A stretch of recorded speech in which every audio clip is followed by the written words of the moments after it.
اهلا بيكم حبايبي الغاليين، كل سنة وانتم طيبين. النهاردة ان شاء الله هنعمل كحك العيد على السخن، وده مناسب جدا جدا للناس اللي ما عندهاش مضرب كهربائي او حتى عجان. في ناس كتير بتحب تعمل الكحك على السخن، يعني متعودين عليه او بيحبوه. النهاردة ان شاء الله هعمل لكم بطريقة مظبوطة جدا جدا. الكحكاية ناعمة ودايبة دوبان، كحكاية ماسكة نفسها لكن تضغط عليها ما تلاقيهاش دايبة جدا جدا.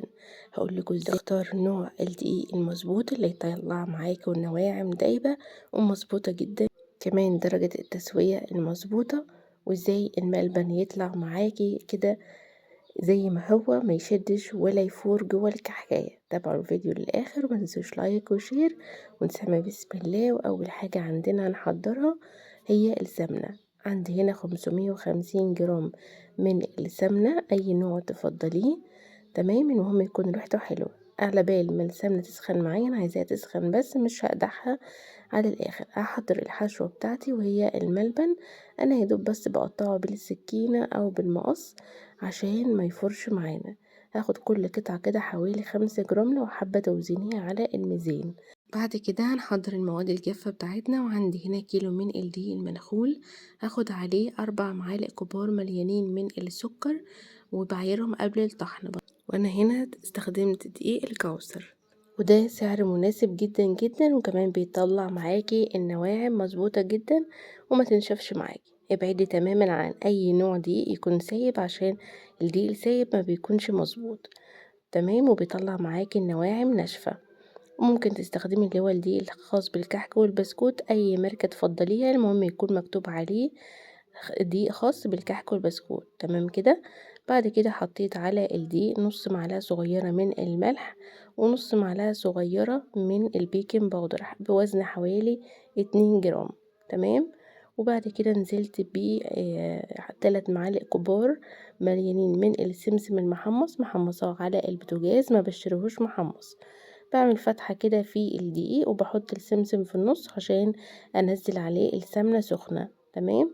بقلبه بمعلقة خشب او سيليكون، وبسيبه على جنب يبرد كده. وعلى بال ما يبرد وعشان اقدر ان انا اعجنه بايديا، هحضر الخميرة هنا حصل حاجة، انا بعمل اختبار الخميرة عشان لو ده كان اول مرة استخدم النوع ده، عشان اتأكد ان هو شغال معايا او لا.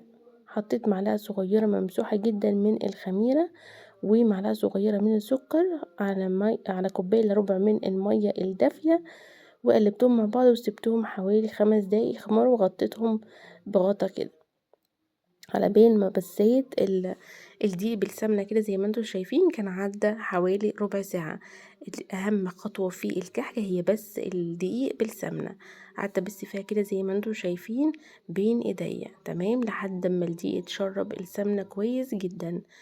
والعجينة بقت ناعمة جدا معايا، كأني حاطة فيها سوائل. تمام. بعد كده بحط بضيف عليها باكت من الفانيليا او رشة من الفانيليا الخام، وإزازة روح الموز، وده بتغنيكي تماما عن ريحة الكحك. ريحة الكحك اللي هي البودر بتغير طعم الكحكية وبتغير لونها كمان. انا ما بستخدمش اكتر من رشة الفانيليا وازازة روح الموز، بتدي ريحة مش طبيعية بجد، تحفة جدا.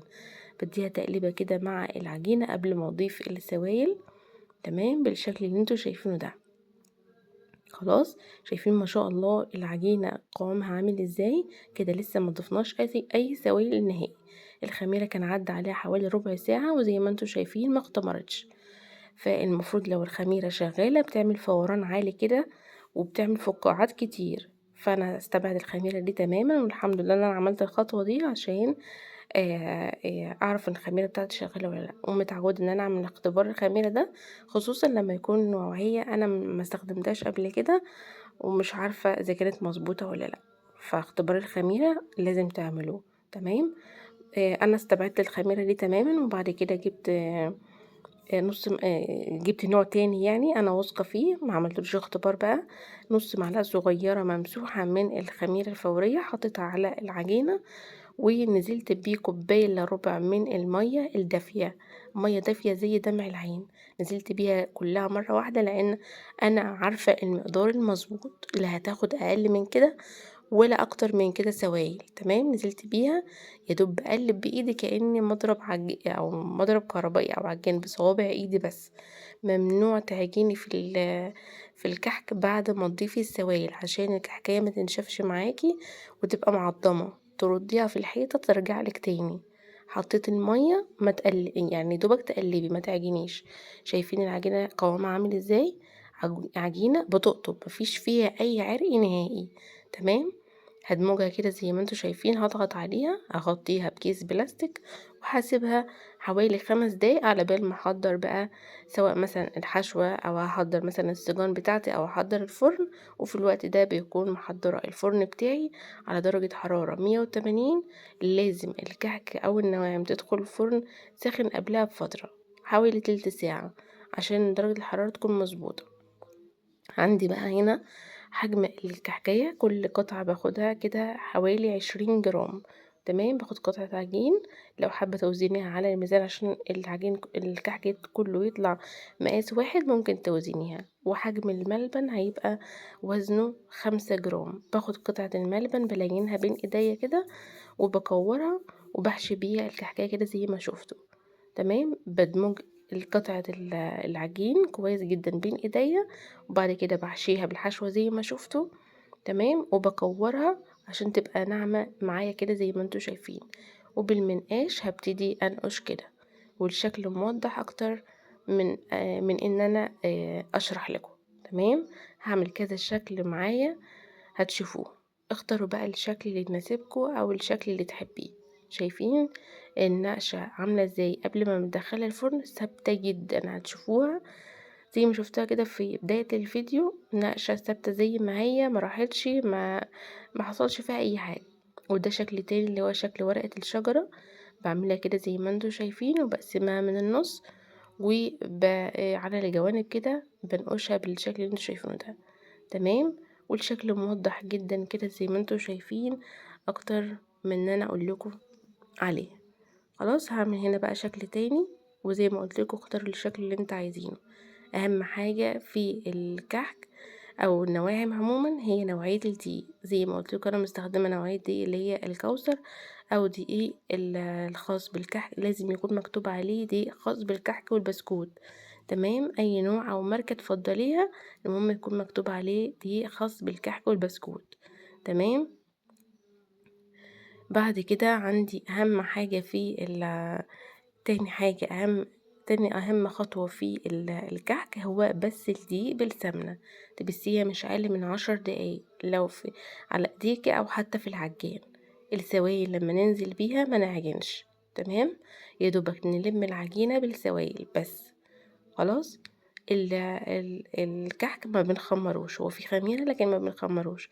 يا دوبك بعد ما بنعجن العجينة بتاعتنا او بنلمها بالسوائل بنغطيها بكيس بلاستيك ونسيبها حوالي 5 دقايق، وبعد كده نبتدي ان احنا ننقش فيها. بنقش الكحك كله مرة واحدة زي ما انتوا شايفين، وبعد كده بسويه كله مرة واحدة.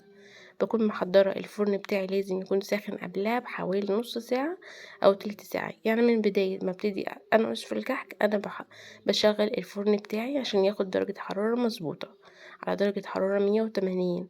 تمام، بحط الصينية على الشبكة في النص. تمام، بشغل الحرارة على درجة حرارة 180 او على بظبط التايمر او المفتاح الفرن على النص كده لو ما عندكش درجات حرارة. تمام، بسويه الاول من تحت ياخد لون ذهبي كده، الكحكاية شكلها يلون او الشكل تاخد درجة التسوية.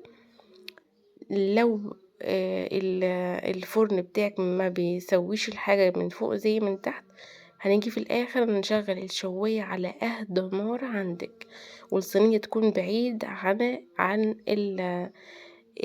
الشواية عشان الكحكاية ما تفرش معاك والملبن يطلع بره ويحصل لها فوران.